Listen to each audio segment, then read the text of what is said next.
It is estimated that the human brain has a power requirement of 40 watt. How many joules is that per second? ಈ ಪ್ರಶ್ನೆನ ನಾವು ಎರಡು ರೀತಿಯಲ್ಲಿ ನೋಡ್ತಾ ಇದ್ದೀವಿ, ಸರಿನಾ? ಒಂದು ಲಿಟ್ರಲ್ ಮೀನಿಂಗ್, ಈ 40 ವ್ಯಾಟ್ ಅಂತ ಹೇಳಿದ್ರೆ ಏನು ಅಂತ ಹೇಳಿ ಅರ್ಥ ಮಾಡ್ಕೊತೀವಿ. ಮತ್ತೊಂದು ಫಾರ್ಮುಲಾ ಮೆಥಡಲ್ಲೂ ಕೂಡ ಮಾಡ್ತೀವಿ. ಸೊ ಎರಡು ನೋಡಿ, ಎರಡು ಕಲ್ತ್ಕೊಳ್ಳಿ, ಎಕ್ಸಾಮಲ್ಲಿ ಒಂದು ಬರೆದ್ರೆ ಸಾಕು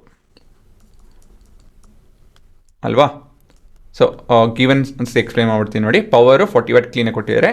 how many joules is that per second ಅಂತ ಹೇಳಿದ್ರೆ ಏನೋ time is 1 second.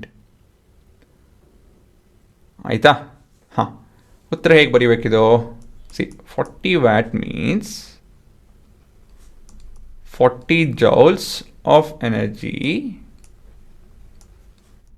is consumed every second ಅಂತ ಹೇಳಿ ಅರ್ಥ.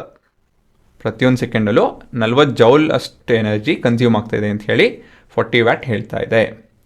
ಸೊ ಹಾಗಾಗಿ ನಿಮ್ಮ ಸೊಲ್ಯೂಷನ್ 40 ಜೌಲ್ಸ್ ಆಗುತ್ತೆ, ಸರಿನಾ? ಸೊ ಈ ರೀತಿಯಲ್ಲಿ ನಿಮ್ಮ ಉತ್ತರ ಬರಿಬೋದು. ಇಲ್ಲ ಅಂತ ಹೇಳಿದ್ರೆ ಆರ್ ಮತ್ತೊಂದು ಆಪ್ಷನ್ ಏನಂತ ಹೇಳಿದ್ರೆ traditional way, power is equal to energy by time. Since we have the power to be 40 energy per second, so energy is equal to 40 into 1, so many joules.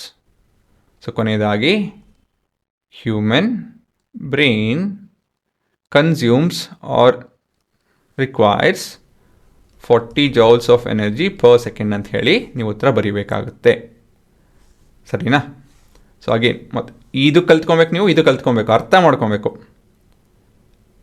ಸರಿನಾ? ಸೊ ಇದನ್ನು ಕಲ್ತ್ಕೊಂತು ಅಂತ ಹೇಳಿದ್ರೆ ನಿಮಗೆ ಪವರಿನ idea ಚೆನ್ನಾಗಿ ಅರ್ಥ ಆಗುತ್ತೆ. ಇದನ್ನು ಕಲ್ತ್ಕೊಂತು ಅಂತ ಹೇಳಿದ್ರೆ ನಿಮ್ಗೆ ಬೇರೆ ಬೇರೆ ಸಿನಾರಿಯಸ್ ಹೇಗೆ ಉತ್ತರ ಕೊಡಬೇಕು ಅಂತ ಹೇಳಿ ಬೇಗ ಬೇಗ ಉತ್ತರ ಕೊಡ್ಬೋದು ಅಂತ ಹೇಳಿ ಗೊತ್ತಾಗುತ್ತೆ. ಸೊ ಎರಡು ಬರ್ಕೊಳ್ಳಿ, ಎಕ್ಸಾಮಲ್ಲಿ ಒಂದು ಬರೆದ್ರೆ ಸಾಕು.